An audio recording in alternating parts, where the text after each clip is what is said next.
নমস্কার বন্ধুরা, আমার চ্যানেলে আপনাদের সকলকে স্বাগত। আর আজ আমি নিয়ে এসেছি পালং শাক আলু দিয়ে এমন একটি নিরামিষ রেসিপি, যেটা আপনারা এইভাবে একবার যদি বানিয়ে খান বারবার এইভাবেই বানাবেন। আর পালং পনির, পালং চিকেন এগুলো বানানো একদম ভুলেই যাবেন। তাহলে চলুন দেরি না করে রেসিপিটি ঝটপট শুরু করা যাক। তো প্রথমেই আমি এখানে এক আটি পালং শাককে ভালোভাবে বেছে ধুয়ে নিয়েছি। এবার এদিকে কড়াইতে কিছুটা জল গরম হতে বসিয়ে দিয়েছি। জল গরম হয়ে আসলে এর মধ্যে ধুয়ে রাখা পালং শাকগুলো দিয়ে দিচ্ছি। নেড়েচেড়ে একটু মিশিয়ে নিচ্ছি।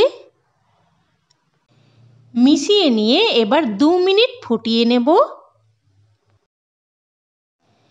2 মিনিট ফুটিয়ে নিয়েছি। এবার সাথে সাথেই উঠিয়ে নিয়ে এর কুকিং প্রসেসটাকে থামানোর জন্য এর মধ্যে ঠান্ডা জল ঢেলে দিতে হবে। কারণ নামানোর পরেও কিন্তু শাকের মধ্যে কুকিং প্রসেসটা চলতে থাকে, আর এতে করে শাকের কালার নষ্ট হয়ে যায়। তো এইভাবে শাকের মধ্যে ঠান্ডা জল ঢেলে ঝুড়ির মধ্যে রেখে দিয়েছি, এতে করে জলটাও ঝরে যাবে।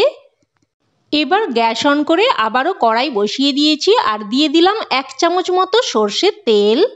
তেলটাকে ভালোভাবে গরম করে নেব।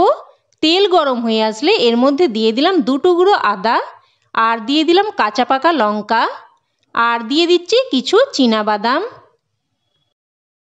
এবার এগুলোকে নেড়েচেড়ে ভেজে নেব। আর একটুক্ষণ নাড়াচাড়া করার সাথে সাথেই বাদামগুলো চিটপিট করে ফুটতে শুরু করবে। দেখুন বাদামগুলো চিটপিট করে ফুটতে শুরু করেছে।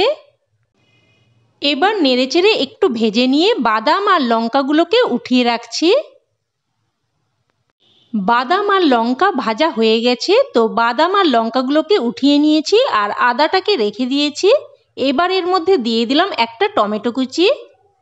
আর বাদাম আর টমেটো একসাথে দিয়ে ভাজিনি, কারণ টমেটো থেকে জল বেরোতো আর বাদামগুলো কিন্তু ভাজা যেত না। তো টমেটোগুলোকেও একটু নেড়েচেড়ে ভেজে নেব, যাতে করে এর কাঁচা গন্ধটা চলে যায় আর টমেটোগুলো মোটামুটি একটু নরম হয়ে যায়। টমেটো আর আদা ভেজে উঠিয়ে নিয়েছি। এবার কড়াইয়ের মধ্যে আবারও দিয়ে দিচ্ছি 2 চামচ মতো সর্ষের তেল। আর এই পুরো রান্নাটা কিন্তু সর্ষের তেলেই করতে হবে। তেল গরম করে নিয়ে এবার এর মধ্যে দিয়ে দিচ্ছি কয়েকটা ডুমো ডুমো করে কেটে রাখা আলু। এবার দিয়ে দিচ্ছি অল্প একটু লবণ আর অল্প একটু হলুদ।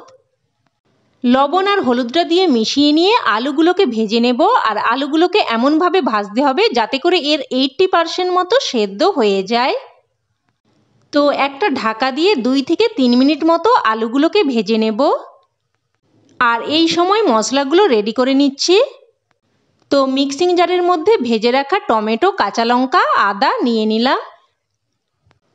আর কিছু চীনাবাদাম দিয়ে দেব, আর কিছু চীনাবাদাম আমি রেখে দেব।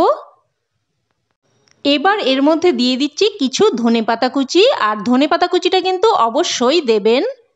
এতে করে এর ফ্লেভারটা অনেক গুণ বেড়ে যাবে। তো সমস্ত কিছু পেস্ট করে নিয়ে একটা পাত্রের মধ্যে রেখে দিয়ে আবারও মিক্সিং জারটা নিয়ে নিয়েছি। এবার এর মধ্যে সেদ্ধ করে রাখা পালং শাকগুলো দিয়ে দিচ্ছি। শাকগুলোকে দিয়েও পেস্ট করে নিচ্ছি। তো দেখুন পেস্ট করে নিয়েছি। আর এদিকে প্রায় 2 থেকে 3 মিনিট মতো হয়ে গেছে। তো এবার ঢাকনা তুলে নিচ্ছি। আর এর মাঝে আমি একবার ঢাকনা তুলে নাড়াচাড়া করে দিয়েছিলাম। আলুগুলো সুন্দর মতো ভাজা হয়ে গেছে, তো আলুগুলোকে উঠিয়ে নিচ্ছি। এবার ওই তেলের মধ্যে দিয়ে দিচ্ছি 1/2 চামচ গোটা জিরে, 1/2 চামচের থেকে একটু কম গোটা ধনে, 2টো ছোটো এলাচ, 1 টুকরো দারচিনি, 10টার মতো গোলমরিচ, 2টো শুকনো লঙ্কা আর একটা তেজপাতা। ফোড়নটা দিয়ে কিছুক্ষণ ভেজে নিচ্ছি, যতক্ষণ না পর্যন্ত এর থেকে একটা সুন্দর ফ্লেভার বেরোয়। ফোড়নটা ভাজা হয়ে গেলে এবার এর মধ্যে টমেটো, কাঁচা লঙ্কা, আদা, ধনেপাতার পেস্টটা দিয়ে দিচ্ছি।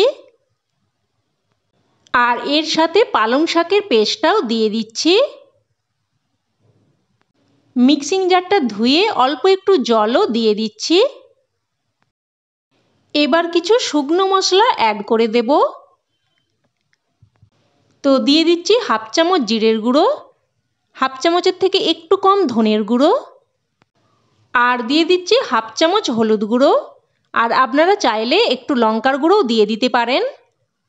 তবে ঝালটা এখনই খুব বেশি দিয়ে দেওয়া চলবে না, কারণটা আমি পরে বলছি। মোটামুটি আপনাদের স্বাদ অনুযায়ী ঝালটা দিয়ে দেবেন। তো সব কিছু নেড়েচেড়ে মিশিয়ে নিয়ে মশলাটাকে কষিয়ে নেব। দেখুন মশলাটাকে কষিয়ে নিয়েছি, আবারও নেড়েচেড়ে মিশিয়ে দিচ্ছি। এবার এর মধ্যে অ্যাড করে দিচ্ছি ভেজে রাখা আলু, একটা টমেটো কুচি, আর দিয়ে দিচ্ছি অল্প একটু জল। একটু নেড়েচেড়ে মিশিয়ে নেব। আর এই সময় দিয়ে দিচ্ছি পরিমাণ মতো লবণ আর অল্প একটু চিনি। একটু মিষ্টি দিয়ে দিলে স্বাদটা সুন্দরভাবে ব্যালেন্স হবে। তো সব কিছু নেড়েচেড়ে মিশিয়ে নিয়ে আবারও একটু কষিয়ে নেব। আর এইভাবে একটু বারবার কষিয়ে নিলে রান্নার স্বাদ কিন্তু খুবই ভালো হয়। দেখুন কষিয়ে নিয়েছি, আবারও নেড়েচেড়ে মিশিয়ে নিচ্ছি। এবার এর মধ্যে অ্যাড করে দেব পরিমাণ মতো গরম জল। আর আপনারা যদি রেসিপিটি ভাতের সাথে খেতে চান তাহলে জলটা একটু বেশি দেবেন, আর যদি রুটি পরোটার সাথে খেতে চান তাহলে জলটা একটু কম দেবেন। জলটা দিয়ে মিশিয়ে নিয়ে এবার এটাকে ফুটতে দেব। ফুটে আসলে এবার একটা ঢাকা দিয়ে 3 থেকে 4 মিনিট মতো মিডিয়াম ফ্লেমে রান্না করে নেব। 4 মিনিট পর ঢাকনা তুলে নিচ্ছি, আবারও নেড়েচেড়ে মিশিয়ে দিচ্ছি। আর দেখুন আলু এখন ভালো মতো সেদ্ধ হয়ে গেছে। এবার এর মধ্যে ভেজে রাখা বাদামগুলো অ্যাড করে দিচ্ছি।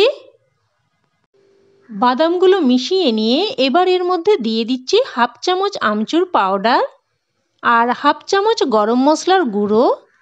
আমচুর পাউডার আর গরম মশলার গুঁড়োটা দিয়ে মিশিয়ে নিয়ে গ্যাসের ফ্লেমটা একদম লোতে করে দিচ্ছি। আর এর স্বাদ আরও বাড়ানোর জন্য আমি একটা স্পেশাল ফোড়ন রেডি করে নেব। অন্যদিকের ওভেনে একটা পাত্রের মধ্যে 2 চামচ সরষের তেল খুব ভালোভাবে গরম করে নিয়ে গ্যাসের ফ্লেম অফ করে দিয়েছি। আর এবার এর মধ্যে দিয়ে দিলাম হাফ চামচ পাঁচফোড়ন, হাফ চামচ কোড়ানো আদা আর হাফ চামচ লঙ্কার গুঁড়ো। একটু নেড়েচেড়ে ভেজে নিচ্ছি। আর কোড়ানো আদা লঙ্কার গুঁড়োটা ফোড়নে দেব বলেই আমি তখন ঝালটা কিন্তু একটু কম দিয়েছিলাম। এবার এই ফোড়নটা তরকারির মধ্যে দিয়ে দিচ্ছি। আর এই ফোড়নটা দেওয়ার জন্যই এই তরকারির স্বাদ ও রং দুটোই কিন্তু অনেক গুণ বেড়ে যাবে।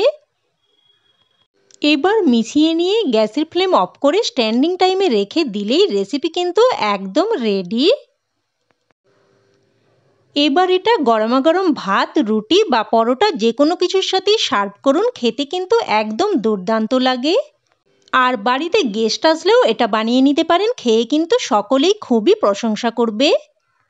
তো বন্ধুরা রেসিপিটি আপনাদের কেমন লাগলো অবশ্যই আমাকে কমেন্টে জানাবেন। আর ভালো লেগে থাকলে লাইক শেয়ার করতে যেন ভুলবেন না।